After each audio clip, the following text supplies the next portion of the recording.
नमस्कार दोस्तों, स्वागत है अपने YouTube channel top trending GK में। दोस्तों आज जो आपके 30 दिसंबर को रेलवे एनटीपीसी का एग्जाम हुआ है, तो दोनों ही पारियों में पूछे गए इस वीडियो में देखने वाले हैं। लगभग सभी जीके के सवाल मिल चुके हैं। प्रथम पारी में पूछे गए 40 में से 37 एग्जैक्ट सवाल, और यहाँ पर अपन ने ये रिकॉर्ड बना दिया कि सेकंड शिफ्ट में पूछे गए आज 40 में से 40 हूबहू रियल सवाल मिल चुके हैं, जो कि आपने किसी भी चैनल पर इतने रियल क्वेश्चंस नहीं देखे होंगे। तो इस बात पर लाइक करते हुए जरूर कंटिन्यू करना। सबसे पहले अपन देखने वाले हैं सेकंड शिफ्ट में पूछे गए ये 40 सवाल, उसके बाद देखेंगे प्रथम पारी में पूछे गए जीके के क्वेश्चंस।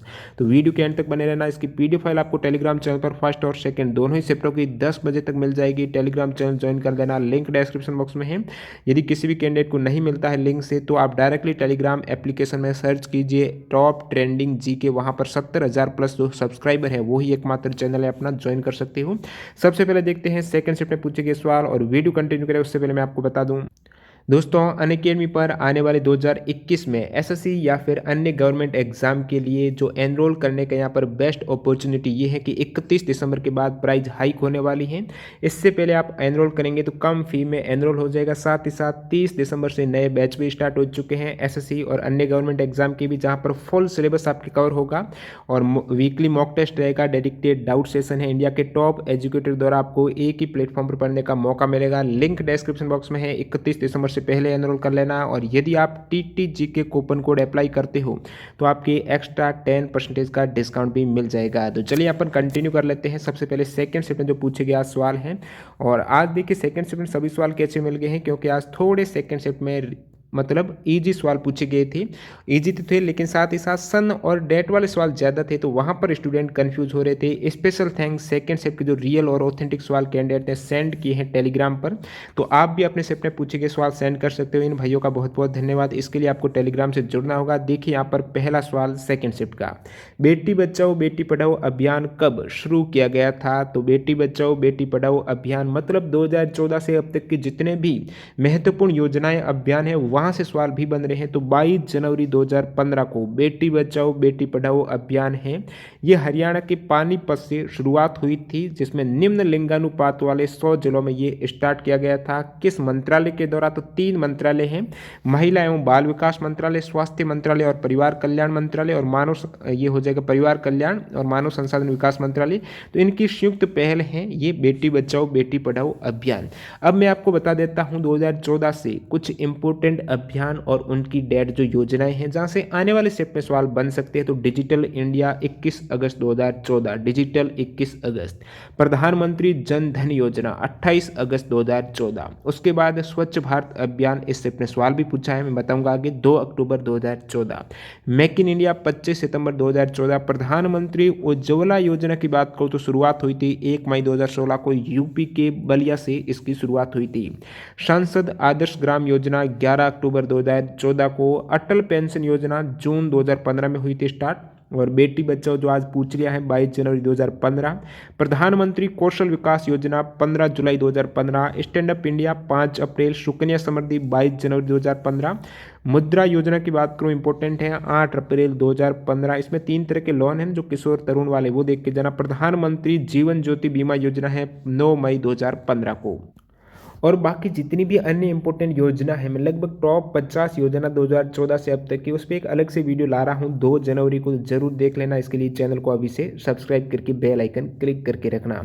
अगला सवाल, सवाल नंबर 2, 40 सवाल मिले हैं, और सेकेंड सवाल देखिए सेकेंड शिफ्ट का।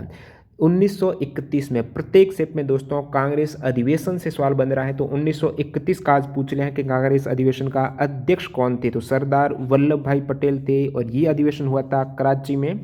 अन्य जो इंपॉर्टेंट अध्यक्ष जहाँ से आने वाले शिफ्ट में बन सकते हैं, या फिर आप पूरे ही सम्मेलन देख के जाना, एक बार ब्रीफली देख लेना कि मौलाना अब्दुल कलाम आज़ाद हैं। ये 1923 में जो दिल्ली में विशेष अधिवेशन था कांग्रेस का, प्लस 1940 के रामगढ़ अधिवेशन के, इन दोनों के अध्यक्ष थे मौलाना अब्दुल कलाम आज़ाद। महात्मा गांधी बहुत ज़्यादा इंपॉर्टेंट है, और अब की बार पूछ भी लिया है, प्रथम ही पारी में आ गया था पहले ही दिन आपकी। 1924 का बेलगांव अधिवेशन की अध्यक्षता की थी जवाहरलाल नेहरू ने। 1929 लाहौर अधिवेशन इंपॉर्टेंट है। 1937 फैजपुर।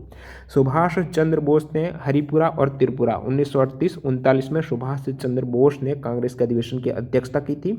एनी बेसेंट है 1917 कलकत्ता, दादा भाई नौरोजी 1886 और 1909 कलकत्ता। प्रथम जो अधिवेशन हुआ था, आगे सवाल भी पूछ लिया यहाँ पर इसी शिफ्ट में। तीसरा सवाल देखिएगा, कांग्रेस का प्रथम अधिवेशन कब हुआ था? तो ये हुआ था दोस्तों, उसमें दिसंबर मंथ पूछ लिया था सवाल में, तो मंथ और डेट से आपको कंफ्यूज किया गया था। बाकी इसमें आज सेकंड शिफ्ट में काफ़ी इजी सवाल बने हैं प्रीवियस शिफ्ट से।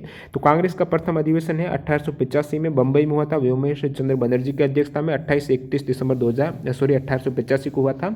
बाकी यहाँ से एक और इम्पोर्टेंट फैक्ट ये बनता है, एग्जाम में पूछा हुआ सवाल है कि कहाँ पर हुआ था ये अधिवेशन? मुंबई में कहाँ पर हुआ था? बॉम्बे के गोकुलदास तेजपाल संस्कृत महाविद्यालय में हुआ था कांग्रेस की स्थापना। 22 मई 2019 को विश्व स्वास्थ्य संगठन ने किन दो देशों को आधिकारिक तौर पर मलेरिया मुक्त घोषित किया है? तो वो दो देश हैं, एक अमेरिका का अर्जेंटीना, दूसरा अफ्रीका का अल्जीरिया। अल्जीरिया अर्जेंटीना मलेरिया मुक्त घोषित हो गए हैं, WHO ने जो कर दिए हैं। अब देखिए मैं भारत की बात करूं, ये बहुत इंपॉर्टेंट है कि भारत पोलियो मुक्त कब घोषित किया गया था WHO के द्वारा? तो 27 मार्च 2014 को। इससे पहले 1977 में भारत को चेचक मुक्त भी घोषित किया जा चुका है। स्वच्छ भारत अभियान कब स्टार्ट हुआ था? इजी सवाल, 2 अक्टूबर 2014 को। और इसमें एक टारगेट रखा गया था, यहाँ पर ये फैक्ट इंपॉर्टेंट है कि महात्मा गांधी का 150वीं वर्षगांठ कब मनाई गई थी? तो 2 अक्टूबर 2019 में। और वहाँ तक टारगेट था शौचालय मुक्त, शौच मुक्त भारत का जो ODF का टारगेट था 1.2 करोड़ शौचालय बनाने का, इसके तहत रखा गया था। अगला सवाल देखिए, सार्क में कुल सदस्य देश हैं। कल ही आपके सवाल आया था, उसमें पूछा था कि कौन सा सदस्य देश है, और जिसमें ऑप्शन अफगानिस्तान था जो लास्ट में 8वां बना है। तो सार्क की बात करूं, जो south Asian association for regional cooperation यानी दक्षिण एशियाई क्षेत्रीय सहयोग संगठन, टोटल 8 सदस्य देश हैं। हेडक्वार्टर काठमांडू नेपाल है, आने वाले शिफ्ट में जरूर बनेगा। स्थापना ढाका से हुई थी 8 दिसंबर 1985 को। और इसका जो टोटल सदस्य देश 8 की ट्रिक क्या है? तो PNB से बीमा करवाया, इसकी ट्रिक हो जाएगी। PNB से यानी पाकिस्तान, नेपाल, भूटान, PNB बीमा करवाया, से बीमा कराया यानी श्रीलंका से बीमा का हो जाएगा बांग्लादेश, भारत, मालदीव, अफगानिस्तान लास्ट में हुआ था 2007 में 14वें शिखर सम्मेलन में। नोबेल प्राइज कुल कितने क्षेत्रों में दिया जाता है? तो दोस्तों ये टोटल 6 क्षेत्रों में दिया जाता है। पहले 5 क्षेत्रों में दिया जाता था, बाद में यहाँ पर 6 हो गए। देखिए 6 क्षेत्र कौन से हैं? फिजिक्स है, केमिस्ट्री है, मेडिसिन है, शांति जो पीस है, लिटरेचर साहित्य और इकोनॉमिक अर्थशास्त्र। पहले जो 5 क्षेत्र में दिया जाता था, और छठा क्षेत्र जो लास्ट में ऐड हुआ था अर्थशास्त्र को। पहले नोबेल प्राइज आए 5 विषयों में, और अर्थशास्त्र के लिए पुरस्कार हैं ये दोस्तों जो रिक्स बैंक है, सेवरेजेस रिक्स बैंक स्वीडिश बैंक के द्वारा अपनी 300वीं वर्षगांठ के उपलक्ष्य में 1967 में आरंभ किया गया था। 69 में पहली बार प्रदान किया गया था अर्थशास्त्र का। और ये पुरस्कार कहाँ पर दिए जाते हैं? तो शांति का पुरस्कार है नॉर्वे में दिया जाता है, बाकी सभी स्वीडन में दिए जाते हैं। अगला सवाल, भारत रत्न पुरस्कार की शुरुआत बहुत बार एक्स्ट्रा फैक्ट में बताएं दोस्तों 1954 में हुई थी। सबसे पहले सी राजगोपालचारी, सर्वपल्ली राधाकृष्ण और CV रमन को दिया गया था। और आपके जो पद्म पुरस्कार हैं, पद्म भूषण, विभूषण, पद्मश्री, इन तीनों की ही शुरुआत 1954 में हुई थी। मतलब भारत रत्न और पद्म जो सर्वोच्च नागरिक सभी सम्मान है 1954 में शुरुआत हुई थी। इसरो से पहले भारत सरकार के द्वारा भारतीय राष्ट्रीय अंतरिक्ष अनुसंधान समिति थी। इसरो का गठन तो बाद में हुआ, 69 में हुआ 1900।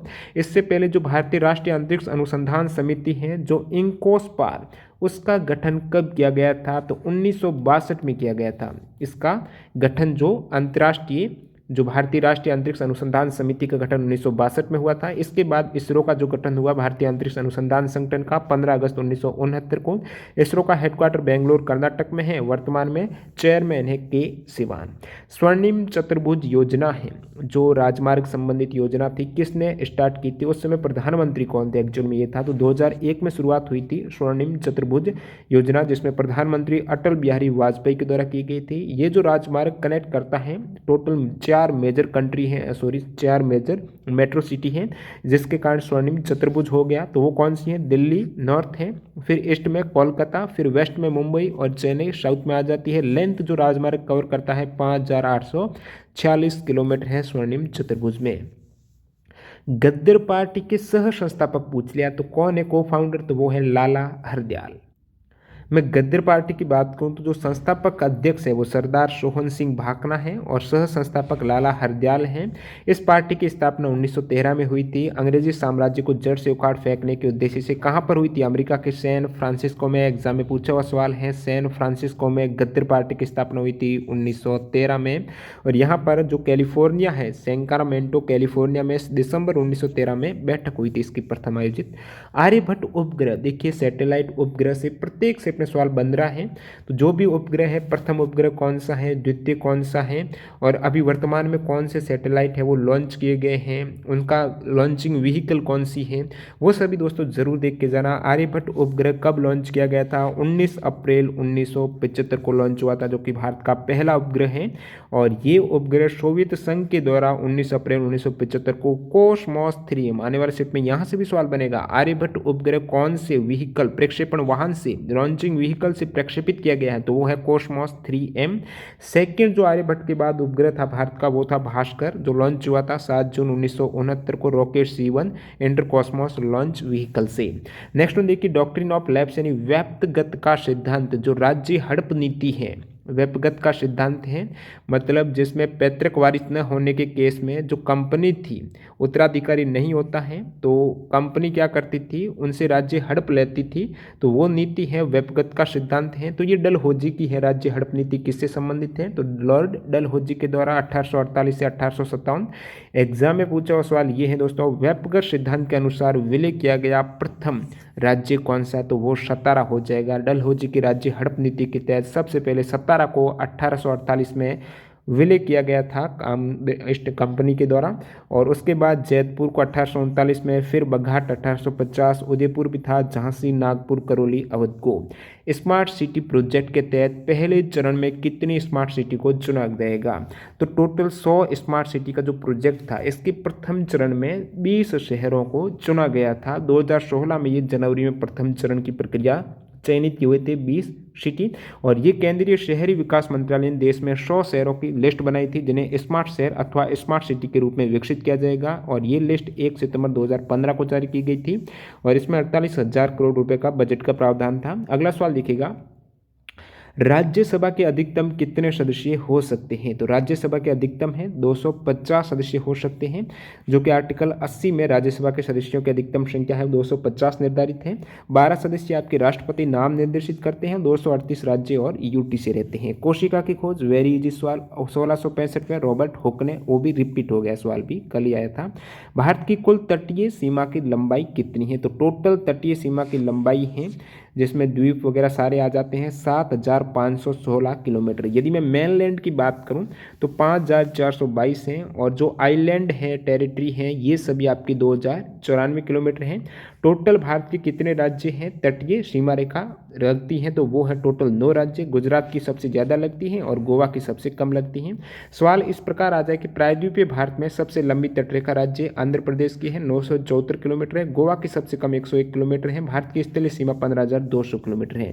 कुचिपुड़ी नृत्य कहाँ है? आंध्र प्रदेश का नृत्य कौन सा है? इस टाइप से था तो कुचिपुड़ी हो जाएगा। कुटुम्बश्री योजना किस राज्य ने चलाई थी? तो ये केरल सरकार की योजना है, केरल कुटुम्बश्री। नेक्स्ट देखिए, चूने के पानी में कौन सी गैस प्रवाहित करने पर दूधिया हो जाता है? तो चूने का पानी का कल आपके आया था, तो ये है कैल्शियम हाइड्रोक्साइड है, CaOH का होल ट्वाइस है। इसमें आप कार्बन डाइऑक्साइड से रिएक्शन करेंगे तो कैल्शियम कार्बोनेट जो दूधिया बन जाएगा, H2O, लास्ट में जल भी रहेगा। फेसबुक के फाउंडर पूछा है तो मार्क जुकरबर्ग हैं।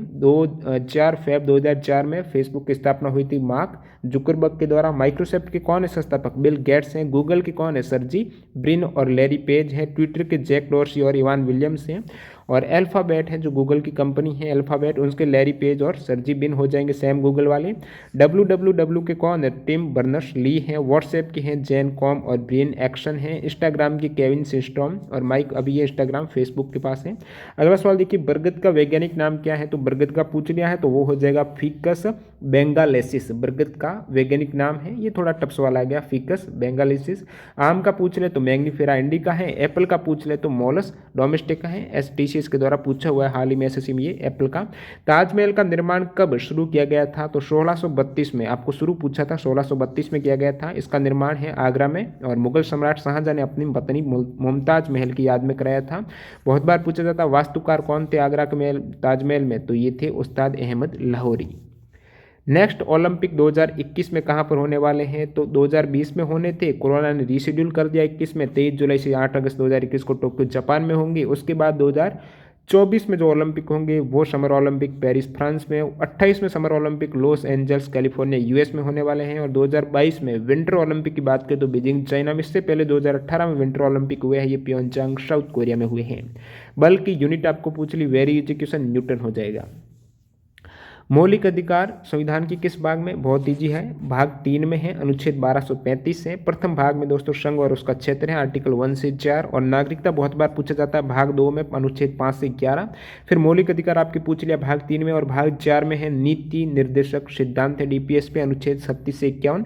और भाग 4 ए में है मौलिक कर्तव्य फंडामेंटल ड्यूटीज, आर्टिकल 51A के अंतर्गत आती हैं। फिर मैं बात करूँ केंद्र शासित प्रदेश कौन से भाग में है, तो आप कहेंगे भाग 8 में है, अनुच्छेद 239 से 242 तक है। और बात करूं पंचायत की तो ये भाग 9 में है, अनुच्छेद 243 से 243 तक है। और भाग 9A के अंतर्गत नगरपालिका है। भाग 10 में अनुसूचित क्षेत्र और जनजातीय क्षेत्र आ जाएंगे, आर्टिकल 244। सबसे ज़्यादा साक्षरता रेट किस राज्य की है, तो केरल की है, सबसे ज़्यादा लिटरेसी रेट है केरल की। और भारत में साक्षरता दर है कितनी, 74.0% है। और बाकी मैं बात करूं सबसे ज़्यादा किसकी है, केरला की है 93.91। और उसके बाद लक्षद्वीप की है, यूटी में सबसे ज़्यादा लक्षद्वीप की, फिर मिजोरम की है, त्रिपुरा की है, गोवा की है। इस प्रकार सबसे कम किसकी है, तो वो है आपके बिहार की है, 63.82% है। ये तो आपकी लिटरेसी रेट हो जाएगी। और सबसे ज़्यादा लिंगानुपात भी केरल का है, और सबसे कम सेक्स रेशियो है हरियाणा का। वीटो पावर कितने देश के पास है, 5 देशों के पास में है वीटो पावर, जो कि परमानेंट मेंबर है यूनाइटेड नेशन सिक्योरिटी काउंसिल के, उनके पास में वीटो पावर है। 5 देश कौन से हैं, China, France, Russia, UK, US. Next one देखिए यहाँ पर, भारत वन स्थिति रिपोर्ट 2019 के अकॉर्डिंग देश में वनों एवं वृक्षों से आच्छादित कुल क्षेत्रफल, तो वन और वृक्षों से आच्छादित भारत का टोटल एरिया है, वो परसेंटेज में बात करूं कुल भौगोलिक क्षेत्रफल का 24.56% में वन और वृक्ष हो जाएंगे, 24.56। और कुल भौगोलिक क्षेत्रफल का वन आवरण हो जाएगा आपके 21.67% हो जाएगा। और सर्वाधिक वन क्षेत्रफल वाले राज्य कौन से हैं इस रिपोर्ट के अकॉर्डिंग, तो सबसे ज़्यादा वन मध्य प्रदेश में, फिर अरुणाचल प्रदेश में, उसके बाद छत्तीसगढ़ में। और यहाँ पर आप क्षेत्रफल भी याद रख सकते हो, 8,07,200 वर्ग किलोमीटर है भारत का वन क्षेत्रफल। और बात करूँ मैं सर्वाधिक वन आवरण प्रतिशत वाले राज्य, देखिए यहाँ पर राज्य के क्षेत्रफल के अकॉर्डिंग जो परसेंटेज वनों का है ना, वो सबसे ज़्यादा मिजोरम का है 85, अरुणाचल प्रदेश का उसके बाद है, तो मिजोरम का वन आवरण परसेंटेज के अकॉर्डिंग। बाकी वन क्षेत्रफल सबसे ज़्यादा मध्य प्रदेश का है, और वन क्षेत्रफल में वृद्धि इस रिपोर्ट के अकॉर्डिंग सबसे ज़्यादा कर्नाटक में हुई है, 1025 वर्ग किलोमीटर वृद्धि हो गई। ब्रिटेन ने कितनी बार मैसूर पर आक्रमण किया, मतलब ये पूछा है कि एंग्लो मैसूर युद्ध कितनी बार हुआ है, तो टोटल 4 बार हुए हैं, 1767 से लेकर 1799 तक एंग्लो मैसूर युद्ध हुए हैं। प्रथम आंग्ल मैसूर युद्ध की बात करूं तो ये हुआ था दोस्तों 1767 से 1769 तक, जिसमें जो आंग्लों की तरफ से कौन थे, जनरल जोसेफ स्मिथ थे, और बाकी यहाँ पर मैसूर साम्राज्य की तरफ से थे हैदर अली। और इसमें अंग्रेजों की हार हो गई थी 1769 में। फिर मद्रास की संधि हुई यहाँ पर। द्वितीय आंग्ल मैसूर युद्ध में 1780 से 84 तक रहा था, जिसमें मार्च 1784 में टीपू सुल्तान ने अंग्रेजों के साथ मंगलोर की संधि और द्वितीय आंग्ल मैसूर युद्ध अंत हुआ। तो ये संधि ध्यान में रखना, जो मद्रास की संधि है कौन से आंग्ल मैसूर युद्ध में हुई है, तो प्रथम। मंगलोर की संधि द्वितीय। तृतीय युद्ध में श्री रंगपट्टनम की संधि हुई थी, और फिर चतुर्थ युद्ध में टीपू सुल्तान की मृत्यु हो गई थी। लॉर्ड वेलेस्ली ने टीपू सुल्तान के पास शायक संधि का प्रस्ताव ठुकरा दिया, और फिर ये युद्ध हो गया। प्रस्ताव नहीं ठुकराते युद्ध नहीं होता। लेकिन चतुर्थ आंग्ल मैसूर युद्ध जो 1799 में हुआ था, लॉर्ड वेलेस्ली ने मैसूर पर आक्रमण किया, और टीपू सुल्तान की रंगपट्टनम में इस दुर्ग में मृत्यु हो गई थी। अगला सवाल देखिएगा दोस्तों, what is the newest nuclear power plant. Nuclear power plant से प्रत्येक सेट में सवाल बन रहा है। तो सबसे नया जो न्यूक्लियर पावर प्लांट है वो है कुडनकुलम न्यूक्लियर पावर प्लांट, 2013 में स्थापित हुआ था। तमिलनाडु में ये न्यूक्लियर पावर प्लांट है। बाकी मैं बात करूँ ओल्डेस्ट इंडिया का रिसर्च रिएक्टर कौन सा हो जाएगा, सबसे पुराना जो न्यूक्लियर रिएक्टर है वो अप्सरा है। और पावर प्लांट की बात करूं तो सबसे पहला जो न्यूक्लियर पावर प्लांट है वो है तारापुर एटॉमिक पावर प्लांट है, जो महाराष्ट्र में है। ये 1969 में स्थापित हुआ था। सबसे पुराना पावर प्लांट तारापुर है और सबसे नया कुडनकुलम है। बाकी जो टोटल 7 पावर प्लांट हैं उसमें कुडनकुलम हो गया तमिलनाडु में, कैगा कर्नाटक में है, नरोरा उत्तर प्रदेश में है, काकरापार गुजरात में है, और आपकी Kalpakkam Madras atomic power station Tamil Nadu Rajasthan वाला 1973 में हुआ था स्थापित। नेक्स्ट में देखिए विश्व पर्यावरण दिवस थीम प्रत्येक शिफ्ट में आ रहा है। 2019 की थीम पूछ ली, कभी 20 की कभी 18 की पूछ रहे हैं। थीम 2019 की बीट एयर पोल्यूशन है, 2020 की है और ये आपके टाइम फॉर नेचर है और बायोडाइवर्सिटी भी है। पर्यावरण दिवस 2018 की थीम बीट प्लास्टिक पोल्यूशन जो कल आया था। जल का आपको फ्रीजिंग पॉइंट पूछे हैं, वो भी केल्विन में दिए गए थे ऑप्शन। तो वैसे आपको पता है जल कब जमता है, फ्रीज कब होता है, हिमांक क्या है जल का, 0 डिग्री सेंटीग्रेड। अब डिग्री सेंटीग्रेड को केल्विन में बदलने के लिए आप क्या करेंगे, प्लस 273.15 करेंगे ना, तो 0 प्लस 273.15 273.15 केल्विन हो जाएगा फ्रीजिंग पॉइंट। बॉइलिंग पॉइंट जल उबलता है 100 डिग्री सेंटीग्रेड पर, और इसमें 273 प्लस 15 करेंगे 373 प्लस 15 केल्विन हो जाएगा। फिर आपके पूछ लिया है ओलेड की फुल फॉर्म पूछ ली है। बहुत से कैंडिडेट बता रहे हैं कि ओएलई की फुल फॉर्म थी, दोनों में से जो भी था मैं बता देता हूँ। ओलेड की हो जाएगी आपके ऑर्गेनिक लाइट इमिटिंग डायोड है, एलईडी की भी यही है लाइट इमिटिंग डायोड, और ओएलई की पूछे तो ऑब्जेक्ट लिंकिंग एम्बेडिंग हो जाएगी, दोनों ही कंप्यूटर में आ जाती हैं। आर के नारायण का प्रथम उपन्यास पूछा है तो ये हो जाएगा स्वामी एंड फ्रेंड, प्रथम उपन्यास है आर के नारायण का 1935 में लिखित। आर के नारायण के द्वारा लिखित पुस्तकें आने वाले शिफ्टों में 100% यहाँ से सवाल आएगा कि मालगुडी डेज किसकी पुस्तक है, R K Narayan, bachelor of art R K Narayan, the guide are K Narayan. तो ये सभी पुस्तकें स्वामी एंड फ्रेंड हो जाएगी जो उनका प्रथम उपन्यास था। पेंटर ऑफ शाइन है, इंग्लिश टीचर है, द इंग्लिश टीचर भी उसमें ऑप्शन में था तो ये भी आर के नारायण की है। वेंडर ऑफ स्वीट है, grand mother tells and selected story सभी आर के नारायण की लिखित पुस्तकें हैं। कोलेरू झील कहाँ पर है, तो ये आंध्र प्रदेश के कृष्णा जिले में है। मेथेन का फॉर्मूला इजी था CH4। दहेज प्रथा निषेध अधिनियम का पूछा है, कब रोक लगाई गई थी, तो ये अधिनियम था 1 मई 1961 के तहत दहेज निषेध अधिनियम पारित हुआ था। और मैं बात करूं सती प्रथा की, तो सती प्रथा पर रोक 1829 में कानून बनाया गया था विलियम बेंटिंग की सहायता से, और राजा राममोहन राय के प्रयासों से ये सब कुछ हुआ था। इंटरनेट के माध्यम से जो कोई भी चीज़ें खरीदते हैं, व्यापार का संचालन करते हैं, तो ई कॉमर्स की आपको परिभाषा पूछी गई थी। अंतिम जो 40वां सवाल है सेकेंड शिफ्ट का, सेवा क्षेत्र किस क्षेत्र में आता है। आप दोस्तों जो सेकेंड शिफ्ट का जिन भी कैंडिडेट कमेंट था ना, कमेंट करके बता देना कि ये 40 के 40 सवाल पूछे गए हैं ताकि स्टूडेंट को विश्वास हो जाए। सेवा क्षेत्र किस क्षेत्र में आता है, तृतीयक क्षेत्र, टर्शरी सेक्टर। तृतीयक क्षेत्र में जो सर्विस सेक्टर आता है उसमें व्यापार, परिवहन, संचार, बैंकिंग, शिक्षा, स्वास्थ्य, बीमा आदि ये सभी शामिल हैं। आने वाले सेक्टर में ये सवाल ऐसे बन जाते हैं कि व्यापार हो गया, परिवहन हो जाए, ये किस सेक्टर में आते हैं, तो आप कहेंगे सेवा क्षेत्र या तृतीयक क्षेत्र में आते हैं।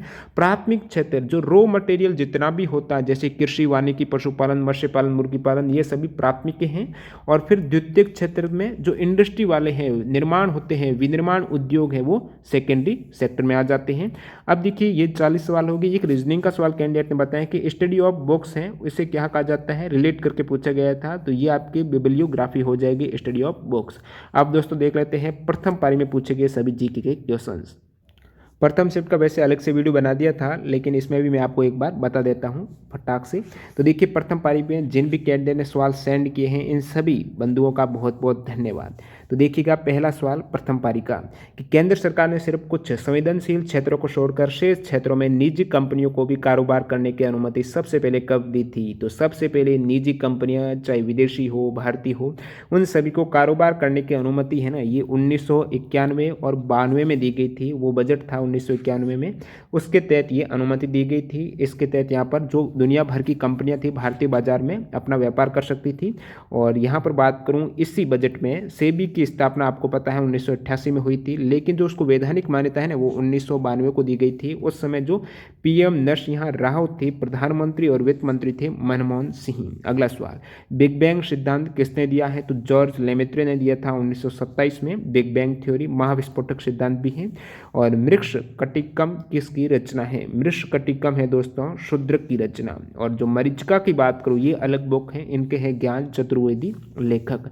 2022 में अगले कॉमनवेल्थ गेम कहाँ पर होने वाले हैं? बर्मिंघम इंग्लैंड में। इससे पहले गोल्ड कोस्ट ऑस्ट्रेलिया में हुए थे 2018 में। दास वंश की स्थापना किसने की? तो आप कहेंगे कुतुबुद्दीन ऐबक ने की थी, जैसे गुलाम वंश भी कहा जाता है।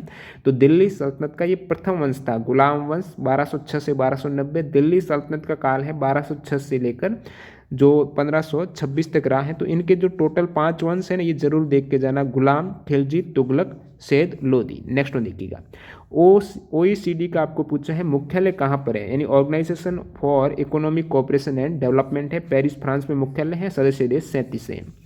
किस योजना को Guinness book of world record में शामिल किया गया है? जो विश्व की सबसे बड़ी वित्तीय समावेशन योजना है। इंपोर्टेंट फैक्ट एग्जाम में पूछा हुआ है। प्रधानमंत्री जनधन योजना है, Guinness book of world record में शामिल हुई थी। कारण क्या था कि 5 माह में इस योजना के तहत 11.5 करोड़ अकाउंट खोल दिए गए थे। 28 अगस्त 2014 को ये योजना लॉन्च की गई थी। और इसके बाद जो प्रत्यक्ष लाभ अंतरण योजना है, पहल योजना है, ये भी Guinness book of world record में शामिल हो चुकी है।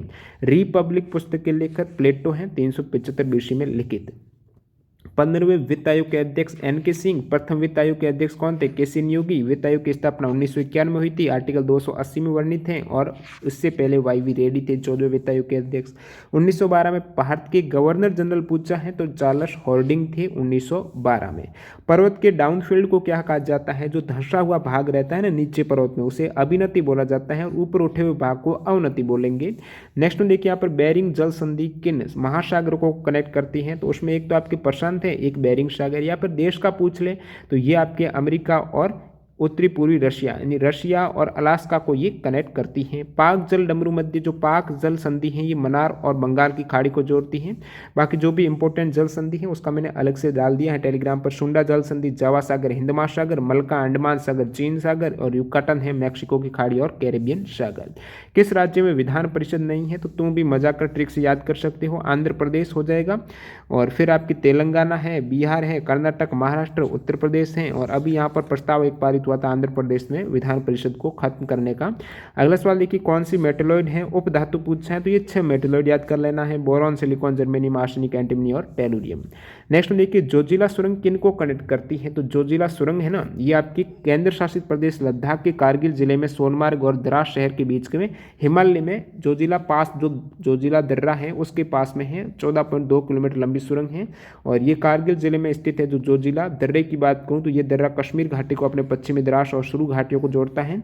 और बाकी ये श्रीनगर और लेह के बीच का दर्रा है जोजिला दर्रा। और अन्य इंपोर्टेंट दर्रे कहाँ पर है? बनिहाल की बात करें तो जम्मू कश्मीर में है। बाकी जम्मू कश्मीर में आपके फोटूला, खारदुंगला, चांगला है, ये लद्दाख में रहते हैं। बोमडीला आपके अरुणाचल प्रदेश में, शिवकिला रोहतांग हिमाचल प्रदेश में है। और जेलेपला नाथुला सिक्किम में, मानला लिपुलेख बहुत बार पूछा जाता है उत्तराखंड में। और अगला सवाल देखिए यहाँ पर, देखिए अटल टनल का भी याद रखना है, लेह को मनाली से जोड़ती है। कौन सा राष्ट्रीय उद्यान जम्मू में है? जम्मू कश्मीर में है तो आप कहेंगे दाचीग्राम नेशनल पार्क है। अन्य जम्मू कश्मीर के जो वाइल्ड लाइफ सेंचुरी अभ्यारण्य कौन सी है? तो गुलमार्ग है, काजीनाग है, किश्तवाड़ है, और सलीम अली, ओवेरा अरू, राजपरियन, ये सभी वाइल्ड लाइफ सेंचुरी है जम्मू में। भगवान महावीर का नाम पूछा था तो है वर्धमान हो जाएगा। और जो कि जैन धर्म के 24वें तीर्थंकर थे। जन्म हुआ था कुंडलपुर वैशाली में और मोक्ष स्थान पावापुरी बिहार में है। पिता थे सिद्धार्थ। अगला सवाल, निपा वायरस भारत में किस राज्य में फैला था 2018 में? तो केरल में। केंद्र राज्य संबंध विवाद से संबंधित जो समितियां थी उसमें 4 प्रमुख आयोग हैं। प्रशासनिक सुधार आयोग, फिर आपकी राजमन्नार, भगवान सहाय समिति, सरकारी समिति के गठन 1983 में। और बात करूं राजमन्नार आयोग का तो 1970 में हुआ था। तो ये प्रमुख आयोग या फिर समितियां हैं जो केंद्र राज्य विवाद को सुलझाने से संबंधित गठित हुए थे। पॉलीथीन का आपको पूछा था किसका बहुलीकरण किया जाता है? तो एथिलीन का किया जाता है। तेलंगाना राज्य का गठन 2014 में हुआ था, आपको पता है। तो ये पूछ ले आपको 2 जून 2014 को कौन से राज्य का गठन हुआ था? 29वां राज्य तेलंगाना था। और 1987 में जो राज्य का गठन हुआ है ना, वो अरुणाचल प्रदेश, गोवा, मिजोरम का बहुत बहुत इंपॉर्टेंट है। इन 3 राज्यों का बहुत बार पूछा जाता है। 1972 में मणिपुर, मेघालय, त्रिपुरा। दक्षिण अफ्रीका की जो एग्जीक्यूटिव आपको राजधानी पूछी है, प्रशासनिक जो राजधानी है वो हो जाएगी दोस्तों प्रेटोरिया। विधायी राजधानी है केप टाउन और न्यायिक राजधानी है बोलेम फोंटेन। अगला सवाल लिखिए यहाँ पर, ट्रैक बॉल जो किस प्रकार का डिवाइस है? तो आप कहेंगे इनपुट है। ट्रैक बॉल हो गया mouse, joystick, keyboard, light pen, touch pen, digital camera, scanner, barcode reader है, optical character recognition, OMR, IMCR है, स्कैनर वगैरह, ट्रैक बॉल, ये सभी आपके इनपुट में आ जाते हैं। असम और अरुणाचल प्रदेश को जोड़ने वाला ब्रिज कौन सा है? तो भूपेन हजारिका को ढोला सदिया ब्रिज भी कहा जाता है। ढोला और सदिया कस्बे को कनेक्ट करता है। ढोला अरुणाचल प्रदेश में है, फिर सदिया जो तिनसुकिया जिला है असम में, वहां पर आ जाता है। और ये ब्रिज किस नदी पर है? तो लोहित नदी पर है। भूपेन हजारिका ब्रिज है, सबसे लंबा ब्रिज है ये दोस्तों, 9.15 किलोमीटर लंबा है ये। और ऑप्शन में दोस्तों बोगीबील ब्रिज भी था, तो बोगीबील ब्रिज है भारत की ब्रह्मपुत्र नदी है, उसमें असम राज्य में आ जाता है। तो बहुत बार एग्जाम आता है कि बोगीबील ब्रिज किस नदी पर है? तो ब्रह्मपुत्र नदी पर बना पुल है, असम में आ जाएगा, जो कि भारत का सबसे लंबा रेल सह सड़क सेतु का मतलब रेल पथ और सड़क पथ दोनों ही है। 4.94 किलोमीटर, भारत का सबसे लंबा ये रेल और सह सड़क सेतु पुल हो जाता है। और देखिए यहाँ पर इसमें नरेंद्र मोदी ने उद्घाटन किया था 25 दिसंबर 2018 को, जो कि सुशासन दिवस के रूप में मनाया जाता है। आपको पता होना चाहिए गुड गवर्नेंस डे है 25 दिसंबर को। किनकी जयंती पर? अटल बिहारी वाजपेयी की जयंती पर 25 दिसंबर को। 7E प्रोग्राम, जो पहले से मैंने वीडियो बनाया था उसमें 7E प्रोग्राम था, बाद में स्टूडेंट ने करेक्ट किया कि 7E प्रोग्राम था। इसका क्या उद्देश्य है? तो 7E परियोजना, इसका मतलब हो जाएगा sustainable action for transforming human capital in education. तो ये एजुकेशन से रिलेटेड परियोजना है, जो सरकारी स्कूल शिक्षा प्रणाली को हर बच्चे के लिए उत्तरदायी, आकांक्षात्मक और परिवर्तनकारी बनाना इसका उद्देश्य है। 17 मार्च 2018 को ये पहल लॉन्च हुई थी। बाकी एक 7 योजना भी है, तो 3 फरवरी 2020 को ही है, जिसका उद्देश्य विश्लेषणात्मक उपकरणों का निर्माण करना ताकि विदेशी स्रोतों पर निर्भर न रहे। भारत का प्रथम न्यूक्लियर रिएक्टर कौन सा हो जाएगा? अप्सरा आ जाएगा। न्यूक्लियर रिएक्टर पूछ लें अलग है, पावर प्लांट अलग है, तो प्रथम न्यूक्लियर रिएक्टर है ये अप्सरा हो जाएगा। जो कि पावर प्लांट कौन सा प्रथम? तो वो है तारापुर एटॉमिक का पावर प्लांट, जो ऊपर मैंने बात भी की है, सेकंड शिफ्ट में आया था। अप्सरा 4 अगस्त 1956 को Bhabha atomic research centre Trombay Mumbai परिसर में बना हुआ है। DHCP की फुल फॉर्म है तो dynamic host configuration protocol. Karnataka Bharat में सबसे बड़ा सोना उत्पादक राज्य है, ये पूछा था। सोने का सबसे बड़ा उत्पादन ये होता है कर्नाटक में। उसकी खाना का नाम देख सकते हो, ये प्रमुख माइंस है कोलार, धरवाड़, हसन, रायचूर है। चांदी का जो सिल्वर का राजस्थान में, कॉपर का मध्य प्रदेश में, और मध्य प्रदेश में डायमंड का होता है। फिर यूरेनियम आंध्रा में होता है, और ये सभी ओडिशा में। आयरन, मैग्नीज, क्रोमाइट, निकल, बॉक्साइट, थोरियम केरला में। बारडोली आंदोलन किससे संबंधित है? मतलब प्रमुख नेता कौन थे उस समय आंदोलन में? तो 1928 में हुआ था ये आंदोलन, गुजरात में हुआ था। बारडोली गुजरात में ही किसान आंदोलन था, और नेतृत्व किया था वल्लभ भाई पटेल ने। और इसी आंदोलन के बाद वहां की महिलाओं ने उनको सरदार की उपाधि दी थी, वल्लभ भाई पटेल को। अगला सवाल देखिए, 2018 में पृथ्वी का अध्ययन करने के लिए भारत का संवर्धित उपग्रह प्रणाली कौन सी है? तो ये गगन और नाविक से आपके सवाल पूछा गया था। एग्जैक्ट क्या था, थोड़ा इसमें डाउट था मेरे को। भारतीय क्षेत्रीय नौवहन उपग्रह प्रणाली ये भी है एक, और जिसमें इसको नाविक भी बोला जाता है, यानी Indian regional navigation satellite system है, जो कि प्रोवाइड करता है एक्यूरेट रियल टाइम पोजीशन और टाइम सर्विस है। बाकी गगन की बात करूँ, ये इंपॉर्टेंट फैक्ट है कि भारत का उपग्रह आधारित हवाई यातायात संचालन तंत्र है। 8 अगस्त 2010 ने रिकॉर्ड बनाया। भारत ने अमेरिका, रशिया और यूरोप के बाद चौथा देश बन गया इस तकनीकी को हासिल करने वाला। गगन का मतलब GPS added geo augmented navigation. 2018 में सूर्य का अध्ययन करने हेतु इसरो ने कौन सा उपग्रह लॉन्च किया है? तो ये है आदित्य L1 है। सूर्य का जो आउटर लेयर है, जिसे कोरोना बोला जाता है, उसकी स्टडी के लिए स्टूडेंट ने यह भी बताया कि अर्थ ऑब्जर्वेशन के लिए इसरो के द्वारा 2018 में लॉन्च उपग्रह कौन सा है? तो 2018 में तो ये हुआ था आपके हाइसिस हुआ था। इसके पहले रिसेट 2 भी है, कार्टोसैट 2019 में हुआ था।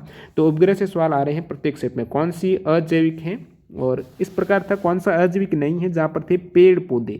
तो पेड़ पौधे मनुष्य तो जैविक घटक हो जाते हैं। और अजैविक की बात करें तो अजैविक कारक में आपके सूर्य का प्रकाश है, ऑक्सीजन है, हाइड्रोजन, जो भी गैसेज हैं, पानी, तापमान, मिट्टी, खनिज, कार्बन, वायु, ये सभी अजैविक घटक हैं। मेरू रज्जु किससे जोड़ता है? ये थोड़ा सवाल अलग था, किस टाइप से था आप कमेंट करके बताना। बाकी मेरू रज्जु है, ये ब्रेन को कनेक्ट करता है, स्पाइनल कॉर्ड और ब्रेन आपस में कनेक्ट होते हैं। और विच बिलोंग टू एनिमिलिया है, तो इसमें भी थोड़ा डाउट था, क्या ऑप्शन थे? क्यूलेक्स मच्छर बता रहे हैं, जो कि एनिमिलिया से बिलोंग करता है। 1 किलोबाइट में कितने बाइट होते हैं? तो 1024 बाइट होते हैं। बौद्ध धर्म की प्राचीन पुस्तक का नाम पूछा था, ऑप्शन नहीं तो मैं आपको बता दूं, त्रिपिटक बौद्ध धर्म का एक प्राचीन ग्रंथ भी है।